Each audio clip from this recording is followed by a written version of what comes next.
Hello everyone, welcome back to Businomics. So as I promised you in the last session that in the upcoming session I'll be discussing you a provision that is related with the current affairs and going to be very interesting and knowledgeable for you people. So today I'm here with that provision.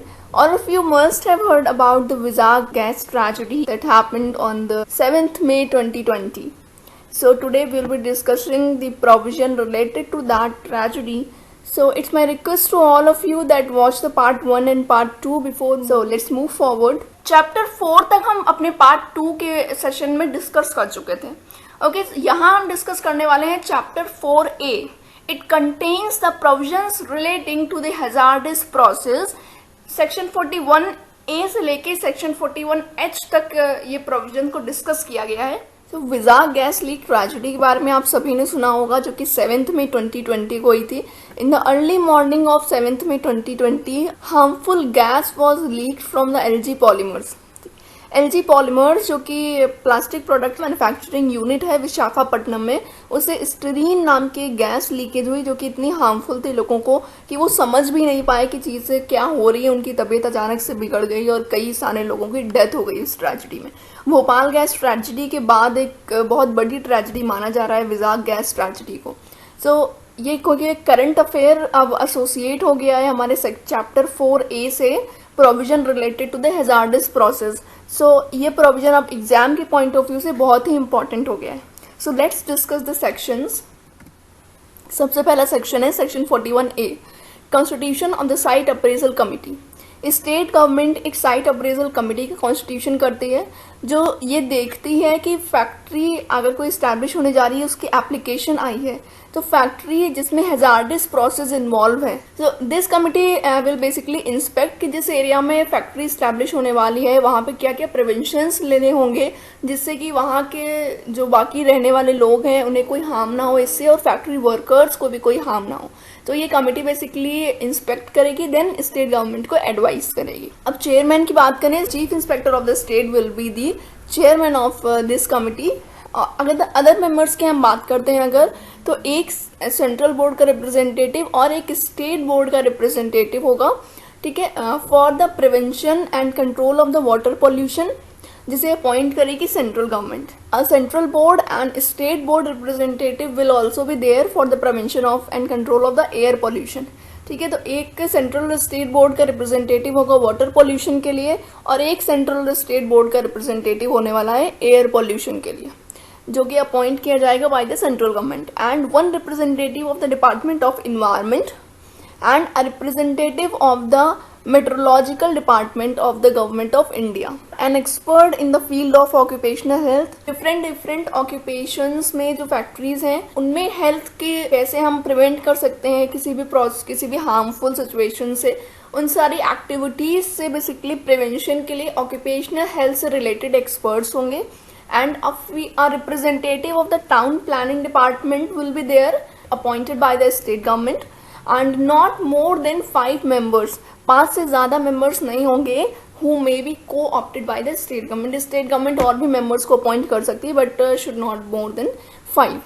Process की बात करें अगर, तो इसमें appoint करने का process क्या होता है कि जो साइट अप्रेजल कमिटी होती है बेसिकली, इसके फॉर्मेशन के बाद में जो भी एप्लीकेशन आती है किसी इस्टेब्लिशमेंट के लिए, फैक्ट्री इस्टेब्लिशमेंट के लिए जो भी एप्लीकेशन आएगी साइट अप्रेजल कमिटी के पास जिसमें कि हैजार्डस प्रोसेस इन्वॉल्व हैं, तो ये कमिटी एप्लीकेशन रिसीव करने के 90 डेज के अंदर स्टेट गवर्नमेंट को रिकमेंड करेगी.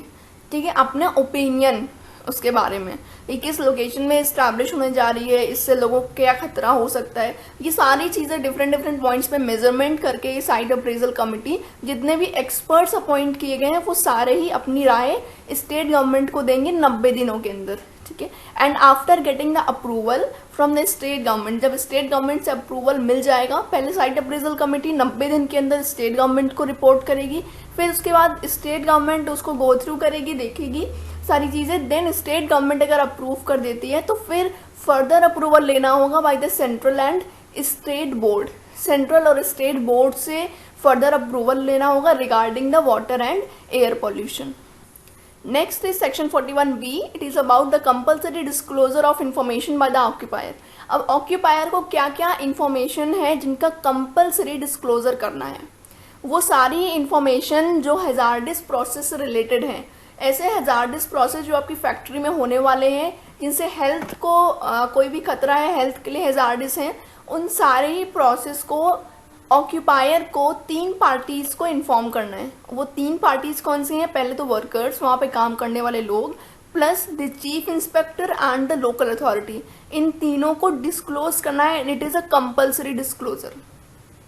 सेकेंड पॉइंट की बात करें तो जब फैक्ट्री का रजिस्ट्रेशन हो रहा है उस टाइम पे वो उस फैक्ट्री में जो भी हैजार्डस प्रोसेस हैं उससे रिलेटेड डिटेल्ड पॉलिसी बनेगी in respect of the health and safety of the workers, और वो पॉलिसी वहाँ के वर्कर्स को, वहाँ के चीफ इंस्पेक्टर और लोकल अथॉरिटी, उन तीनों को पता होगी कि क्या पॉलिसी है इस फैक्ट्री में। ठीक है, ऑक्यूपायर इन सब की डिटेल प्रोवाइड करेगा and every occupier with the approval of chief inspector, chief inspector जो है उसका अप्रूवल लेके हर एक ऑक्यूपायर अपने साइट का जो एमरजेंसी प्लान है या फिर डिज़ास्टर कंट्रोल मेजर्स हैं, पहला इमरजेंसी प्लान कि अगर कोई भी एमरजेंसी सिचुएशन आती है तो वहाँ पे काम करने वाले वर्कर्स प्लस वहाँ की general public that is living with in the vicinity of the factory. Vicinity means होता है फैक्ट्री का एरिया जहाँ तक कवरेज है, ठीक है, और वो पूरा area is known as the vicinity of the factory. Factory के आसपास का वो एरिया, वहाँ पे रहने वाले लोग, उन सबको आपका एमरजेंसी प्लान पता होना चाहिए।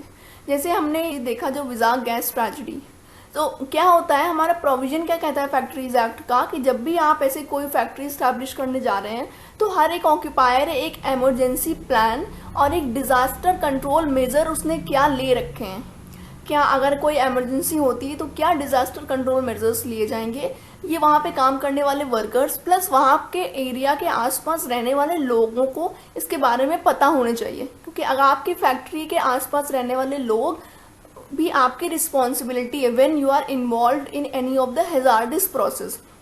जैसे गैस लीकेज हुआ, गैस अब एक बार लीक हो गई तो कंट्रोल में जल्दी नहीं की जा सकती है, तो वहाँ पे आसपास रहने वाले लोग ऑब्वियसली अफेक्टेड होंगे, इसलिए वहाँ पे जो जनरल पब्लिक होती है उसे इन्फॉर्म किया जाता है एडवांस में कि अगर कोई एक्सीडेंट होता है, कोई मिस हैपनिंग होती है, इमरजेंसी आती है, तो आपको किस तरह से उसे डील करना है। And the subsection 5 says every occupier of a factory. अब हर एक ऑक्यूपायर फैक्ट्री का जो है 1987 के अमेंडमेंट के टाइम पे, बेसिकली ये हैजार्डस प्रोसेस वाला कंसेप्ट है, ये 1987 के अमेंडमेंट में आया था। तो 1987 में जब ये अमेंडमेंट हुआ और ये सारे प्रोविजंस इंक्लूड किए गए एक्ट में, उस टाइम पे अगर किसी फैक्ट्री में हैजार्डस प्रोसेस ऑलरेडी चल रहा है तो वो 30 दिनों के अंदर ये एक्ट कमेंस होने के, मीन्स 1987 का जो अमेंडमेंट कमेंस हुआ, इसके कमेंसमेंट के 30 दिन के अंदर, प्लस अगर 1987 के बाद कोई फैक्ट्री इस्टेब्लिश होती है जो कि हैजार्डस प्रोसेस में इन्वॉल्व होने वाली है, तो उसके कमेंसमेंट के 30 दिन के पहले चीफ इंस्पेक्टर को आपके हैजार्डस प्रोसेस की नेचर और डिटेल्स सब कुछ पता होने चाहिए। सिंपल है, हर एक ऑक्यूपायर 1987 का जब अमेंडमेंट आया या तो हैजार्डस प्रोसेस हो रहा होगा या उसके बाद स्टार्ट होगा। सो अगर करंट टाइम पे चल रहा है तो 30 दिन के अंदर, और उसके बाद अगर कमेंसमेंट के बाद आ रहा है तो स्टार्ट होने के 30 दिन पहले। ऑल्दो जो पहला वाला पॉइंट है हमारा कि before eight the time of commencement, तो 1987 का तो बहुत टाइम हो गया। अब जो भी एप्लीकेशन होगा वो किस पे होगा कि आपको हैजार्डस प्रोसेस स्टार्ट करने के 30 दिन के अंदर चीफ इंस्पेक्टर को उसके नेचर और डिटेल्स के बारे में इंफॉर्मेशन देनी है। So the next is section 41C. It is about the specific responsibility of the occupier in relation to the hazardous process.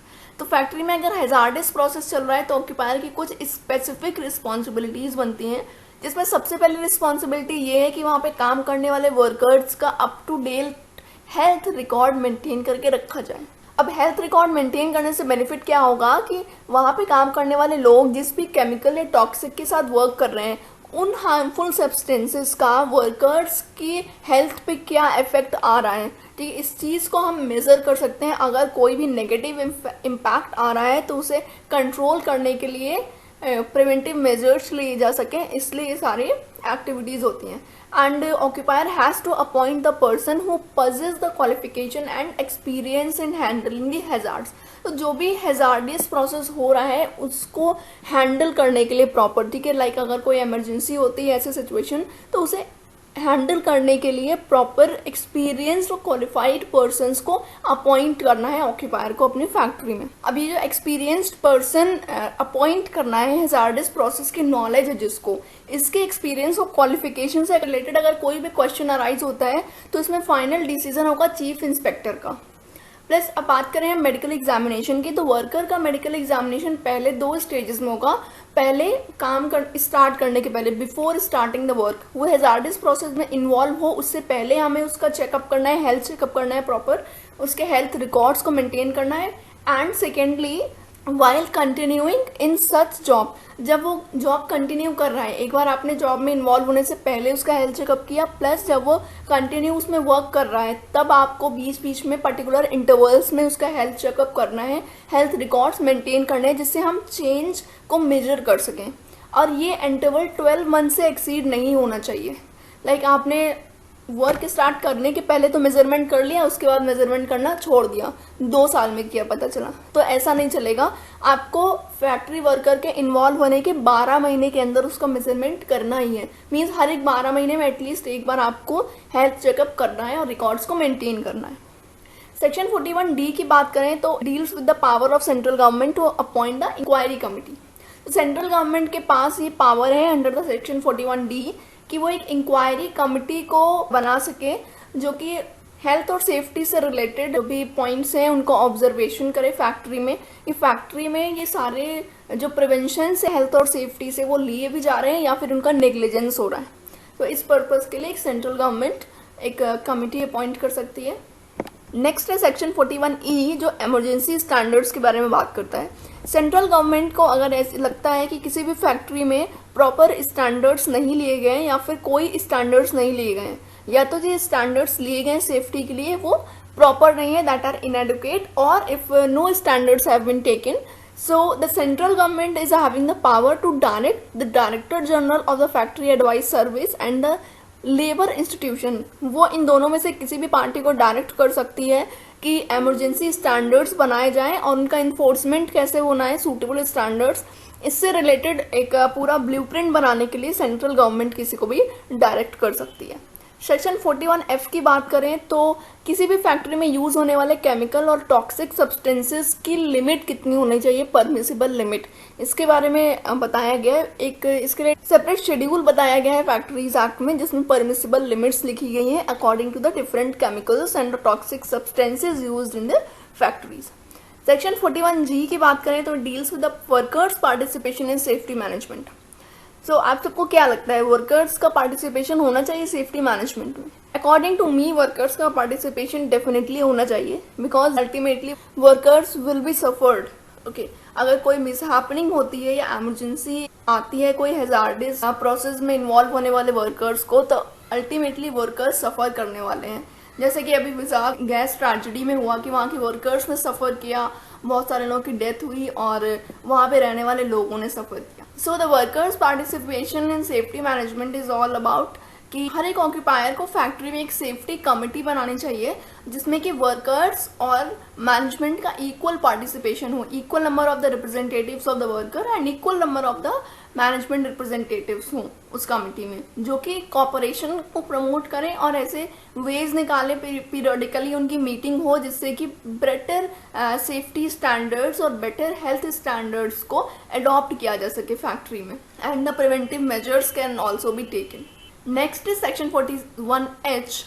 So it is about the right of the workers to warn about the imminent danger.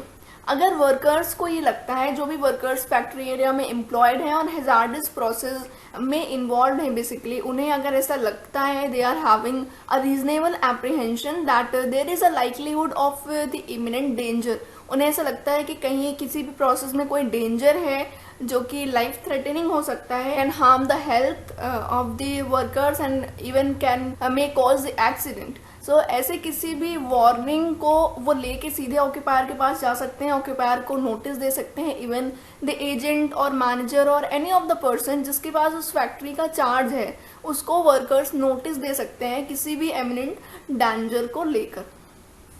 So here we are done with the chapter 4A of the Factories Act.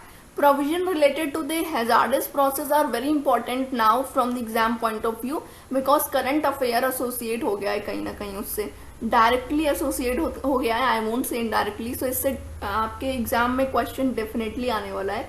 Just go through it and if you are having any queries just ask me in the comment box section. अब बढ़ते हैं chapter 5 की तरफ. काफ़ी छोटा chapter है.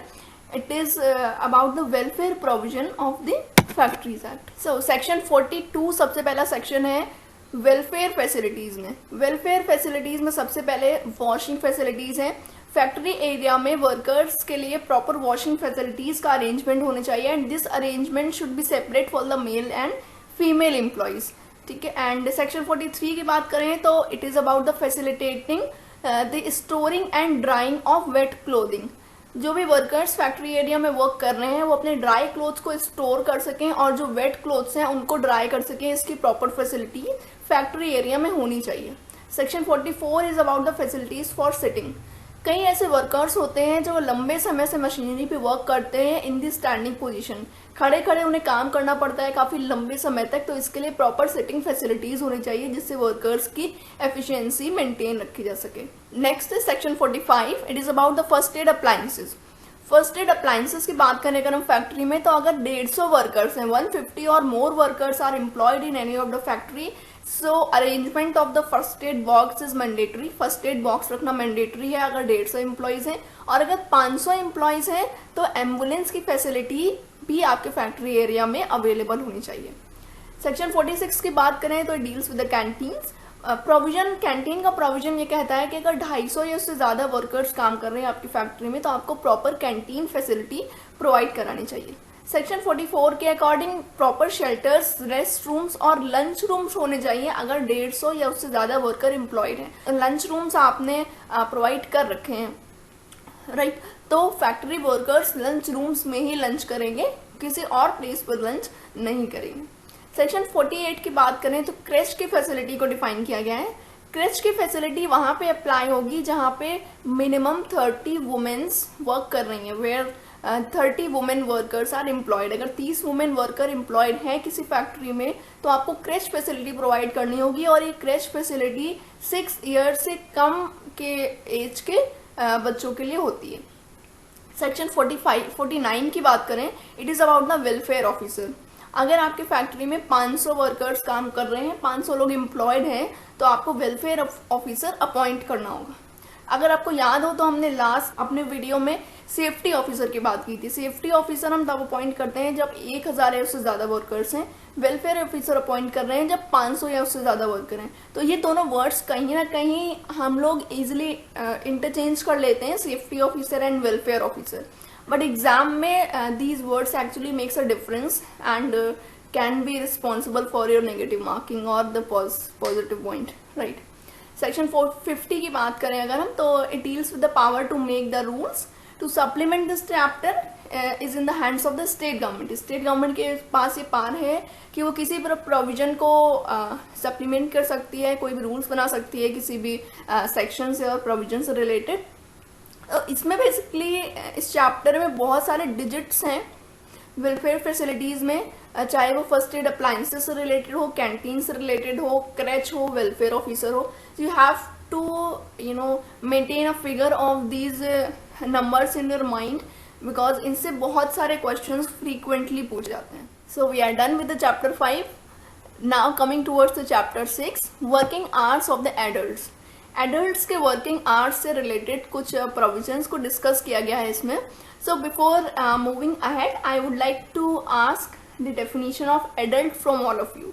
Just pause the video and write down the number of years required for a person called as adult in the Factories Act 1948. I hope you all have answered the question. So let me tell you, the one who has completed the 18 years of the age is known as the adult in the Factories Act 1948. सबसे पहला provision है section 41, it is about the weekly hour. किसी भी adult person को factory में 48 घंटे से ज़्यादा काम करना अलाउ नहीं है। वीकली आप 48 आवर्स से मैक्सिमम वर्क कर सकते हो। सेक्शन 45 की बात करें तो it is about the weekly holidays. कोई भी एडल्ट वर्कर फैक्ट्री में वीक के पहले दिन काम नहीं कर सकता है, ये अलाउ नहीं है। आप वीक के पहले दिन किसी भी एडल्ट वर्कर से काम नहीं करवा सकते unless he has or will have a holiday for a whole day on the 3 years immediately before or after the said day, right? अगर वीक के फर्स्ट डे के इमीडिएटली 3 दिन पहले या इमीडिएटली 3 दिन बाद कोई एक हॉलीडे है तो ही आप काम करवा सकते हैं, अदरवाइज आप फर्स्ट डे पे काम नहीं करवा सकते हैं। And for kind information let me tell you, the first day of week is Sunday, right? So अगर आपको याद हो, हमने सेक्शन 2 सबसेक्शन F में वीक की डेफिनेशन पढ़ी थी। Week means a period of 7 days starting from the midnight of Saturday. So Saturday के मिडनाइट से स्टार्ट होने वाला अपकमिंग जो पीरियड है that will be known as the week. So इस हिसाब से जो first day of the week हुआ वो संडे हुआ। सबसे कोई भी ये नहीं कहेगा कि फर्स्ट डे ऑफ वीक हमें ऑफिस जाना पड़ता है। Monday is not the first day of week, it is the second day of week. So आपका जो भी ऑक्यूपायर है वो आपसे, आपका एम्प्लॉयर आपसे वीक के फर्स्ट डे काम नहीं करा सकता है। तो कोई भी ये ना सोचे कि हम सेक्शन 55 के अंडर केस कर देंगे। एंड कोई भी फैक्ट्री मैनेजर किसी वर्कर से वीक के फर्स्ट डे पे काम करवा रहा है तो वो इंस्पेक्टर, ऑफिस इंस्पेक्टर को अपना एक प्रॉपर नोटिस देगा जिसमें कि किस लिए काम करवा रहा है, इंटेंशन क्या है उसको मेंशन करेगा, प्लस किस दिन से वो हॉलिडे सब्स्टिट्यूट किया जा रहा है। This should also be mentioned in that notice. Next is section 56, compensatory holidays. तो कंपनसेटरी हॉलीडेज का कंसेप्ट क्या कहता है कि अगर आपने कोई भी अपना वीकली हॉलीडे कंप्रोमाइज किया है, राइट, आपने किसी अपने वीकली हॉलीडे का लॉस किया है अपने फैक्ट्री की किसी इंपॉर्टेंट वर्क की वजह से, और आप इमीडिएट आफ्टर 3 days भी वो हॉलीडेज आपको नहीं मिल पाया है, सो वो हॉलीडे उस मंथ में किसी भी दिन आप ले सकते हैं और with in the 2 months immediately following that month. या तो आप उस पर्टिकुलर मंथ में ले सकते हैं या फिर आने वाले 2 महीनों में किसी भी मंथ में ले सकते हैं उस कंपनसेटरी हॉलीडे को। और वो कंपनसेटरी हॉलीडे जो है वो equal number of the holidays होंगे जो कि आपने लॉस्ट किए, राइट? अगर आपने फॉर एग्जांपल फरवरी के मंथ में वीकली हॉलीडेज पे वर्क किया है, राइट, तो मीन्स आपने अपने 2 हॉलीडेज जो है वो उनका लॉस हुआ आपका। सो या तो आप फरवरी के मंथ में ही 2 दिन हॉलीडे ले सकते हैं एज अ कंपनसेटरी हॉलीडे, या फिर मार्च और अप्रैल में किसी भी मंथ में। So next is section 54. It is about the daily hours of the work to be done by the worker. So no worker is allowed to work more than 9 hours a day. कोई भी worker एक दिन में 9 घंटे से ज़्यादा काम करे ये अलाउड नहीं है फैक्ट्री में। बट अगर कुछ स्पेशल सर्कमस्टांसेस हैं, स्पेशल कंडीशंस हैं, उसमें चीफ इंस्पेक्टर से परमिशन लेकर ऑक्यूपायर नंबर ऑफ आवर्स को एक्सीड करा सकता है। 9 आवर्स से कुछ आवर्स ज़्यादा काम करा सकता है, but up to a specified limit.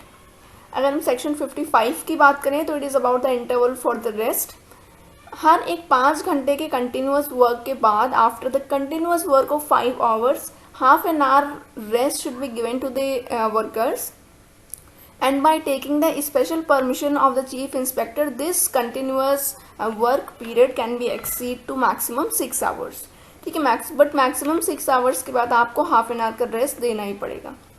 Next section 56 की बात करें तो it is about the spread over. Spread over का कंसेप्ट ये कह रहा है कि जो भी आप इंटरवल्स दे रहे हो वर्कर को, जो सेक्शन 55 में दिए हुए हैं कि आपको 5 hours के बाद रेस्ट देना है या फिर 6 hours भी एक्सीड कर लेते हैं उसके बाद रेस्ट देना है, तो ये आपका जो टोटल टाइम होगा एक दिन में काम करने का, ये इंटरवल्स इंक्लूड करने के बाद भी आप 10.5 hours से ज़्यादा एक्सीड नहीं कर सकते। ठीक है, 10.5 hours मैक्सिमम होना चाहिए। बट अगर आपने स्पेशल परमिशन ली है चीफ इंस्पेक्टर की तो मैक्सिमम आप 12 hours तक इसे एक्सीड करा सकते हो। मीन्स 24 hours एक डे में होते हैं तो इसमें से आप मैक्सिमम 12 घंटे ही काम करा सकते हो वर्कर से, आप कहीं से भी कितनी भी परमिशन ले लो, राइट।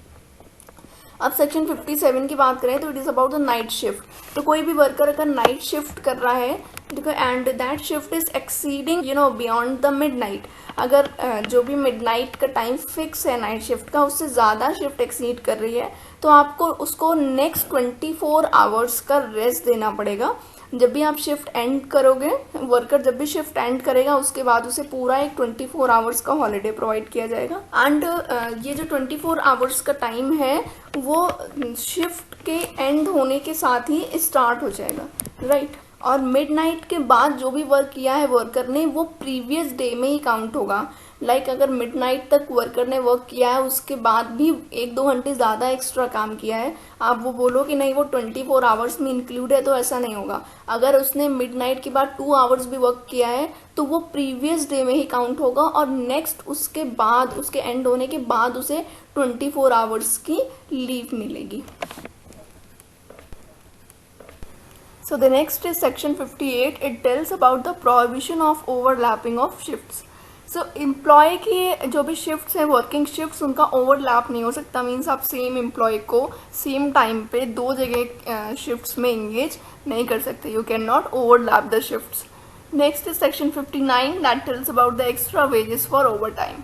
अगर कोई भी वर्कर फैक्ट्री में 9 आवर्स से ज़्यादा वर्क कर रहा है या फिर किसी एक दिन में 9 आवर्स से ज़्यादा वर्क कर रहा है या फिर पूरे वीक में 48 आवर्स से ज़्यादा वर्क कर रहा है, because it is a normal time, आप एक्सटेंशन लेके एक्स्ट्रा वर्क करा सकते हो बट उसके लिए ओवर टाइम रेट पे करना होगा। And that over time rate should be the twice of the ordinary wage rate. जो भी आप ऑर्डिनरी वेज रेट दे रहे हो उसका डबल होगा ये over time wage rate. Section 60 की बात करें तो it deals with the restriction on the double employment. तो कोई भी वर्कर एक टाइम पे जब किसी फैक्ट्री में इंगेज्ड है, एट द सेम टाइम दूसरी फैक्ट्री में वो वर्क नहीं कर सकता। Means double employment is not allowed. एक ही पर्सन का 2 जगह पे एम्प्लॉयमेंट सेम टाइम पे अलाउड नहीं है। सेक्शन 61 की बात करें तो it deals with the notice of period of work for adult workers. So adult worker का जो भी टाइम पीरियड है वो एक नोटिस डिस्प्ले होगा फैक्ट्री एरिया में, and it will contain the classification of the work groups. किस work group के साथ काम कर रहा है कौन, ये क्लासिफिकेशन होगा उसमें। एंड इस नोटिस की एक कॉपी जो है वो इंस्पेक्टर को भी सबमिट करेगा ऑक्यूपायर। नेक्स्ट है section 62 register of adult worker. तो जो फैक्ट्री मैनेजर है या ऑक्यूपायर है जिसके पास भी फैक्ट्री का इंचार्ज है, रिस्पॉन्सिबिलिटी है, वो एक रजिस्टर मेंटेन करेगा प्रॉपर एडल्ट वर्कर्स की वर्किंग से रिलेटेड, जिसमें उस वर्कर का नेम होगा, उसका नेचर ऑफ वर्क होगा, किस तरह का वो काम कर रहा है, किस वर्क ग्रुप के साथ काम कर रहा है। जैसे हमने अभी पढ़ा कि नोटिस में वर्क ग्रुप मेंशन होगा। सो ये वर्क ग्रुप और किस शिफ्ट में वो वर्कर काम कर रहा है, ये सारी चीज़ें एक रजिस्टर में हर एक वर्कर की मेंशन होंगी। एंड जिस भी एडल्ट वर्कर की सारी इंफॉर्मेशन रजिस्टर में मेंशन नहीं होगी उसे काम करने के लिए अलाउ नहीं किया जाएगा। ठीक है, at the time of the inspection अगर पता चलता है कि कोई भी एडल्ट वर्कर जिसका रजिस्टर में एंट्री नहीं है उसको हम वर्कर नहीं मानेंगे। It is not allowed to work unless all the entries and details are registered. ठीक है, और जब इंस्पेक्शन के टाइम पे इंस्पेक्टर रजिस्टर मांगेगा मैनेजर से तो वो या तो ये रजिस्टर प्रोड्यूस कर सकता है या फिर अगर उसने मस्टर रोल मेंटेन करके रखा है। मस्टर रोल बेसिकली एक ऐसा डेटा होता है जिसमें एम्प्लॉय का नेम, उसकी ये सारी डिटेल्स एंड डेली का जो वर्क होता है, like he was present in the shift और not. So this all this data is available on the muster roll. Muster roll is basically use for the purpose of making the pay roll. So register या muster roll कुछ भी present किया जा सकता है inspector को। Next is section 63। So it deals with the hour of work to correspond with the notice under section 1 and section 62। So next is section 63। ये क्या कहता है कि जो भी वर्किंग आवर्स हैं वो सेक्शन 61 और 62 के जो हैं that should be correspond to each other. Like there should be no difference between the details of notice and register. ऐसा नहीं होना चाहिए कि आपने नोटिस पे जो टाइम शिफ्ट टाइम दिया है वो कुछ और है और जो रजिस्टर आप मेंटेन कर रहे हो उसमें प्रेजेंट जो है किसी और शिफ्ट में लगा रहे हो आप वर्कर की। सो ऐसा डेटा का मिस रिप्रेजेंटेशन नहीं होना चाहिए। नेक्स्ट सेक्शन 64 और 65 की बात करें तो इसमें सिंपली ये बताया गया है कि इस प्रोविजन से रिलेटेड जितने भी रूल्स हैं और जो ऑर्डर्स हैं उनको एग्जेम्प्ट करने की पावर स्टेट गवर्नमेंट में है, के पास है, and under the certain circumstances these rules and orders can be exempted. And the last is section 66.